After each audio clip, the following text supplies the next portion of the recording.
नमस्कार, मैं रचना शर्मा चढ़ती कला टाइम टीवी देख रहे सभी दर्शकों का स्वागत करती हूं। आप देख रहे हैं हरियाणा न्यूज समाचार की शुरुआत से पहले एक नजर आज की मुख्य सुर्खियों पर।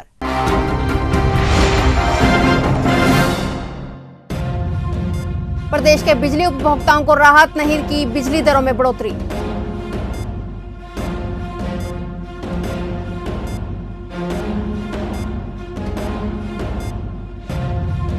हरियाणा में आज से खुले धार्मिक स्थल, रेस्टोरेंट और शॉपिंग मॉल्स। फरीदाबाद और गुरुग्राम को नहीं मिली राहत।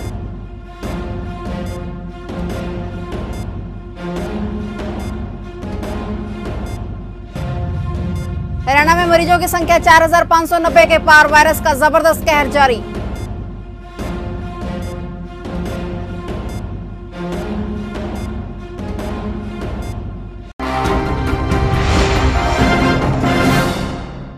और अब समाचार विस्तार से।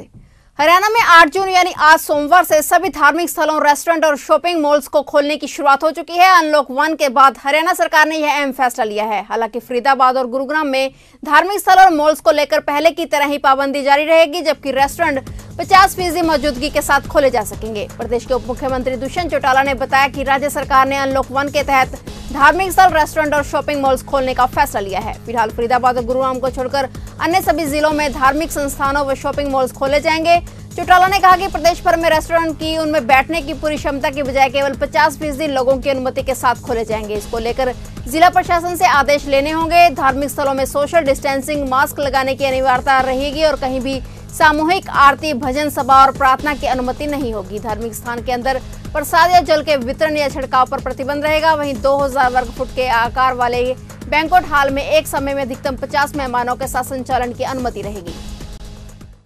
हरियाणा में वायरस का जबरदस्त कहर लगातार जारी है। प्रदेश में संक्रमितों का आंकड़ा 4590 को पार कर गया है। प्रदेश में रविवार को भी 496 नए मामले सामने आए थे। इसी के साथ ही प्रदेश में अब वायरस के कुल मामलों की संख्या 4590 के आंकड़े को पार कर गई है। वहीं 194 मरीज ठीक होकर डिस्चार्ज किए गए हैं।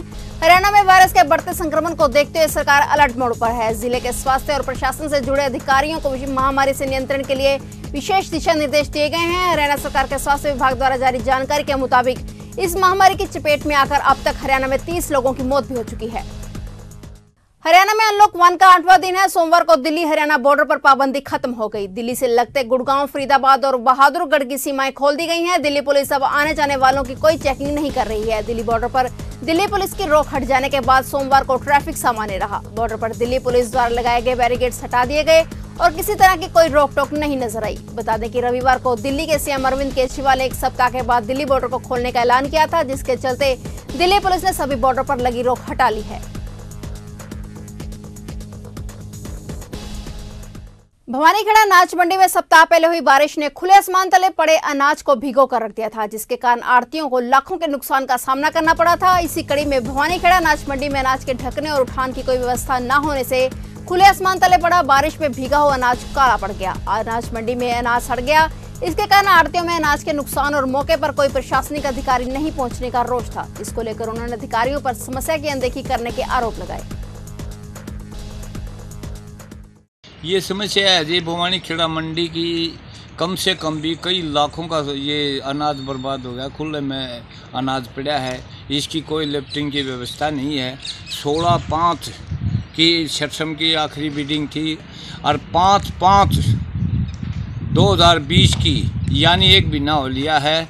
ये गेहूँ है पेड़ की बिडिंग और वेयर हाउस की बिडिंग का अब तक भी माल, ये देखो आप इस पर प्रशासन में कई बार मिल भी चुके हैं। पिंजौर में रक्तदान शिविर का आयोजन किया गया, जिसमें हल्का कालका विधायक प्रदीप चौधरी ने शिविर का उद्घाटन किया। इस दौरान उन्होंने निरंकारी मिशन से जुड़ी हुई सामाजिक गतिविधियों की प्रशंसा भी की। इसके अलावा रक्तदान शिविर में 70 पुरुष और 3 महिलाओं ने रक्तदान किया और कुल 80 रक्तदाताओं का रक्त लिया गया।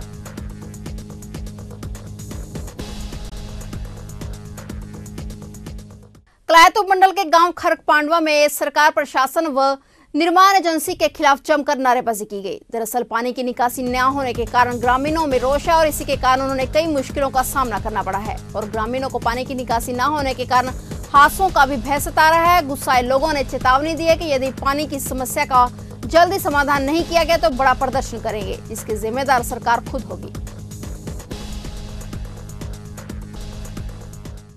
भारतीय किसान यूनियन के बैनर तले सैकड़ों किसान प्रदर्शन करने जिला सचिवालय पहुंचे। किसानों ने अपने 11 सूत्रीय मांगों को लेकर प्रदर्शन किया। किसानों ने कहा कि उनको फसलों का पूरा भाव नहीं मिल रहा है। इसी के साथ सबसे बड़ी बात तो ये है कि सरकार मक्की की फसल जो तैयार है उसकी सरकारी रेट पर भी खरीद नहीं कर रही है। इससे किसानों को काफी समस्या आ रही है। वहीं किसानों का कहना था कि मंडी में भी किसानों की फसलों की बेकदरी की जाती है। इनके अलावा किसानों ने अन्य कई मांगों को लेकर प्रदर्शन किया। देश में महामारी के मामले 2.5 लाख के पार जा चुके हैं। ऐसे में स्वास्थ्य विभाग और सरकारें दिन रात महामारी पर लगाम कसने की कवायद में जुटे हैं। लेकिन कुछ लोग ऐसे भी हैं जो जानबूझकर महामारी को न्योता देने का काम कर रहे हैं। हरियाणा के अंबाला में महामारी काल में लापरवाही की तस्वीरें सामने आई हैं। दरअसल अंबाला में अंबाला हिसार हाईवे के नजदीक अनजान लोगों ने खुलेआम इस्तेमाल की हुई पीपीई किट्स फेंक दी हैं। स्थानीय लोगों की माने तो 2 बाइक सवार युवक ये किट्स फेंककर मौके से भाग खड़े हुए। वहीं स्वास्थ्य विभाग के आला अधिकारियों से जब मामले की बात की गई तो उन्होंने बताया कि ऐसा करना सरासर गलत है और ऐसे करने वालों के खिलाफ कानूनी कार्रवाई की जाएगी। सोनाली फोगाट की तरफ से मार्केट कमेटी के सचिव को थप्पड़ मारने का विवाद थमता हुआ नजर नहीं आ रहा। जहां मार्केट कमेटी सचिव के पक्ष में उनके दफ्तर के अलग अलग जिलों से कर्मचारी समर्थन में आ गए हैं, वहीं सोनाली को भी कई लोगों का समर्थन मिल रहा है। सोनाली फोगाट के समर्थन में इनेलो पार्टी के विधायक अभय सिंह चौटाला समर्थन में आ गए हैं। उनका कहना है कि जो सोनाली ने किया वो ठीक किया। इतना ही नहीं, इनेलो नेता ने ऐसे अधिकारियों के खिलाफ मोर्चा खोलने की भी अपील की है।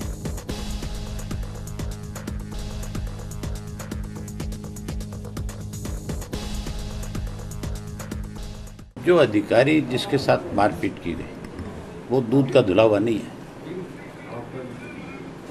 किसान का चना जो है मंडी में आया हुआ था, 50 किलो का बैग था, 55 किलो चना उसमें डाला गया।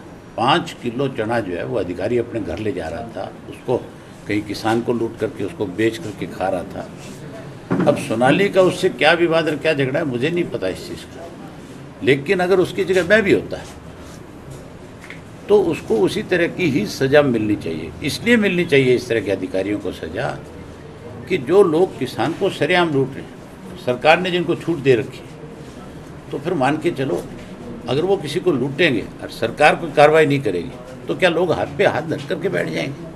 महामारी काल में सरकार पर कर्मचारी विरोधी नीतियां बनाने व मजदूर कानूनों में बदलाव का आरोप लगाते हुए देश भर में हजारों की संख्या में कर्मचारी विरोध जता रहे हैं। इसी कड़ी में Tohana Haryana Northern Railway Men's Union के आह्वान पर अपनी मांगों के समर्थन में काले बिल्ले लगाकर अपना विरोध जताया। इस दौरान नॉर्दर्न रेलवे मेंस यूनियन धारा के शाखा प्रधान ने महामारी काल में रेलवे कर्मचारियों को कोई भी मदद न देने का आरोप भी लगाए। वहीं उन्होंने अपनी मांगे पूरी न होने पर देश में रेलवे का चक्का जाम करने की चेतावनी भी दी है।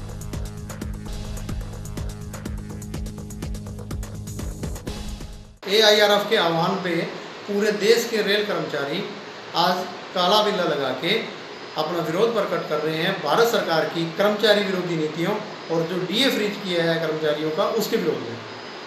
आपका विरोध कर फिलहाल क्योंकि महामारी के कारण लॉकडाउन चल रहा है, हम रैली और जलसे नहीं कर सकते, इसलिए सभी कर्मचारी आज काले बिल्ले लगा के विरोध कर रहे हैं।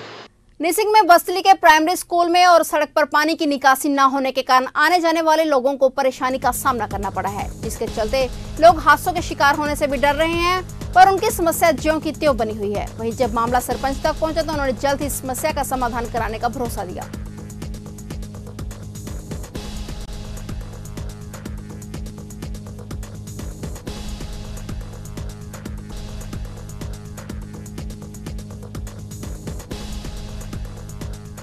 तो अब ये जब से सड़क बनी है तभी से पानी खड़ा है और कोई हमारी सुन नहीं रहा।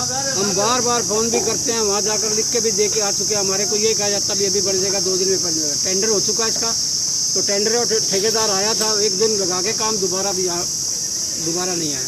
प्रदेश के बिजली उपभोक्ताओं को बड़ी राहत मिली है। हरियाणा विद्युत नियामक आयोग ने बिजली दरों में कोई बढ़ोतरी नहीं की है। आयोग ने सालाना बिजली दरों को तय करते हुए बिजली दरों को ज्यों के त्यों रखा है। हालांकि एग्रो इंडस्ट्री से जुड़े हुए लोगों को राहत मिली है। उन्हें अब 6 रुपए 70 पैसे की जगह 4 रुपए 75 पैसे प्रति यूनिट मिलेगी। वैसे यह घोषणा सरकार द्वारा पहले ही की जा चुकी है। बता दें कि हरियाणा में 67,98,055 बिजली उपभोक्ता हैं। हरियाणा विद्युत नियामक आयोग ने बिजली वितरण कंपनियों के ARR ऑर्डर पर अपना फैसला सुनाते हुए बिजली दरें वहीं रखी हैं। ये आदेश 1 जून से लागू हो गए हैं। इन पर हरियाणा विद्युत नियामक के चेयरमैन दीपेंद्र सिंह ढेसी ने पहले ही हस्ताक्षर कर दिए थे। इसे सोमवार को जारी किया गया है। फिलहाल हरियाणा न्यूज में इतना ही। तब तक के लिए देखते रहिए चढ़ती कला टाइम टीवी और मुझे दीजिए इजाजत। धन्यवाद।